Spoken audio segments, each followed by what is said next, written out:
Hey there, lovelies, and welcome to the Ankara Book Club. My name's Heather. Another beautiful little book to review today, and I've thoroughly enjoyed reading this book, and it came to me at beautiful timing. I believe I found it in an airport, and I'm always scouring the shelves in airports because there's something really beautiful about travel and a new book.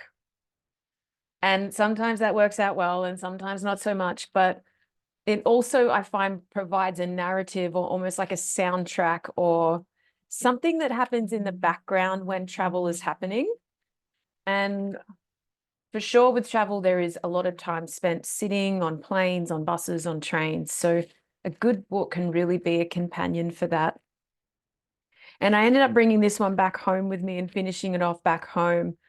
And I just really liked the way that it spoke to credible science around health, but also a holistic approach that really addresses the mind and the emotions as well, and just a splash of spirituality.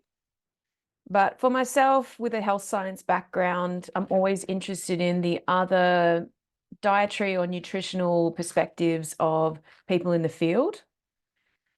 And taking a purely science approach has never really worked for me, but tying in the things you can do to create holistic health, the things you need to be mindful of that might topple you over into disease or deficiency or inflammation, and how to bring all those perspectives into one knowledgeable information base so that you can decide what's good for you moving forward.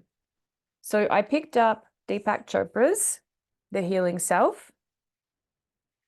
And it's not so big, but it's quite easy to read, particularly if you are into the science of health in any regard.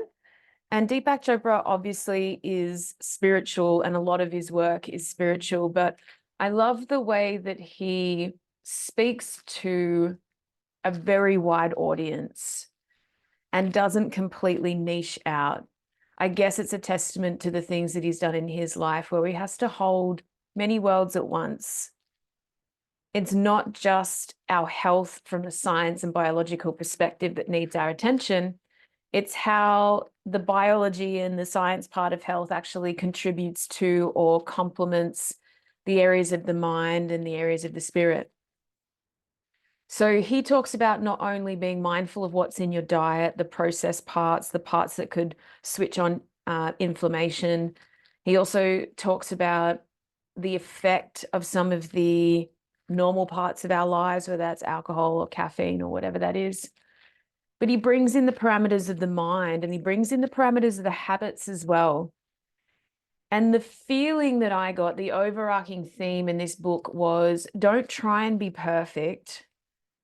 Just try and hack and improve your habits one at a time, according to the one that calls your interest.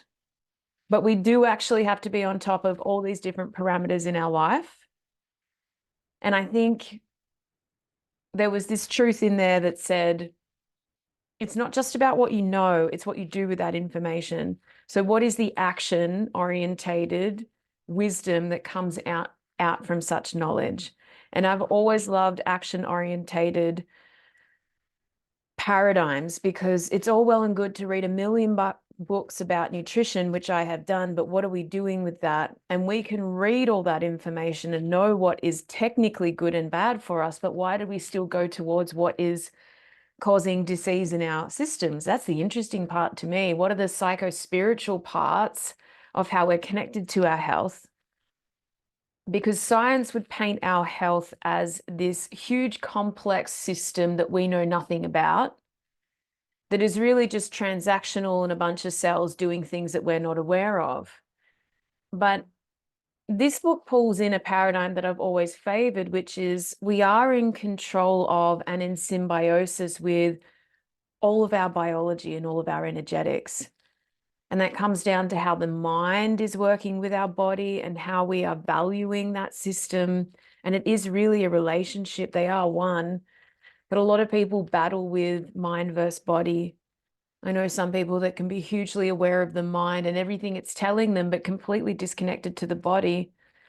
And if you do create a connection with the body, you notice that the mind changes. So it's really about balancing all these paradigms.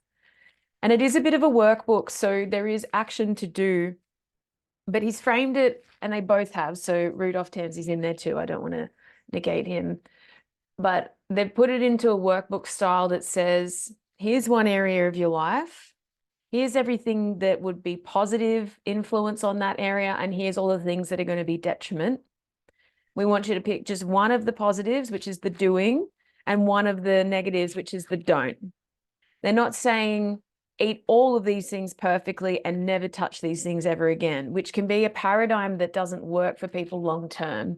I know some people crave that strictness and that restriction, but I've noticed with my own clients over time is if you just sway and chip away at a better style of eating or a better habit base or a little bit more emotional regulation over time, they're more likely to stick to it long term.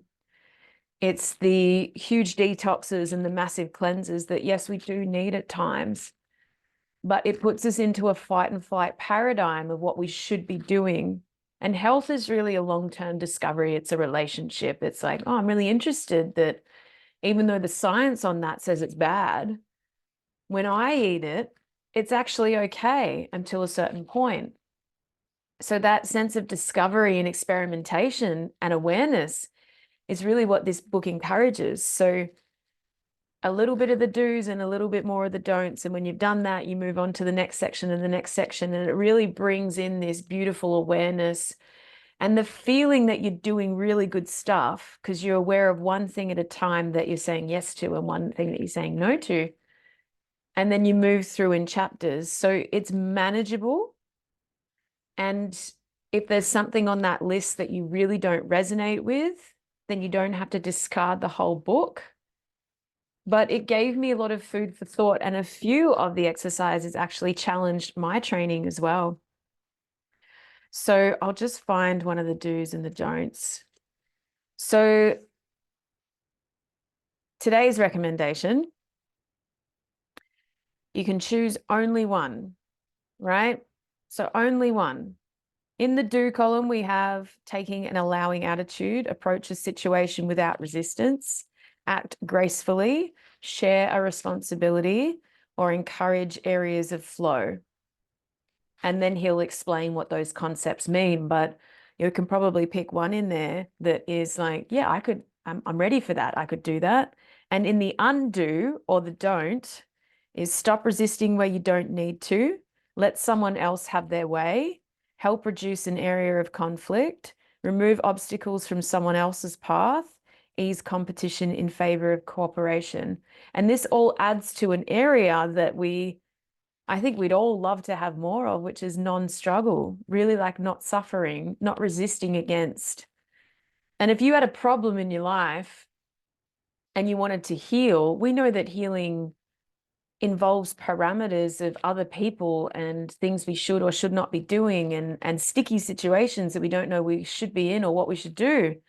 And reading that gives you permission, allow a situation without resistance. So it's let go or let someone else have their way.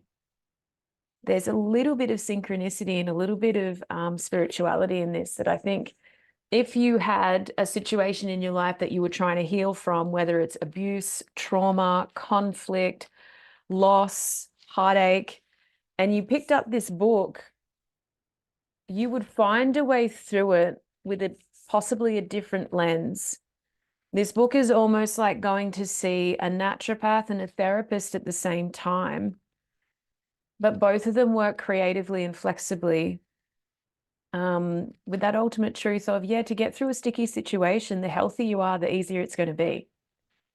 And there's going to be parts of that where your ego is going to have to make decisions that you don't like. And we need to take the struggle out of situations that are preventing us from healing. So this book held many conversations that I really needed at the one time. And it certainly made a travel trip far more enjoyable. So if you find it secondhand in a bookshop one day, someone hands it to you, maybe it's a full-hearted yes. Otherwise, it might sit on the shelf until you're absolutely ready, and that's fine too. I hope you enjoyed this episode. I hope you can find this book. Let me know if you've read it. Like the video, subscribe to the channel only if it feels right to you, and comment below if you've read it and what you thought about it. I don't mind if it's good, bad, or indifferent. I just like to hear from you. So much love. Bye, beautifuls. See you soon.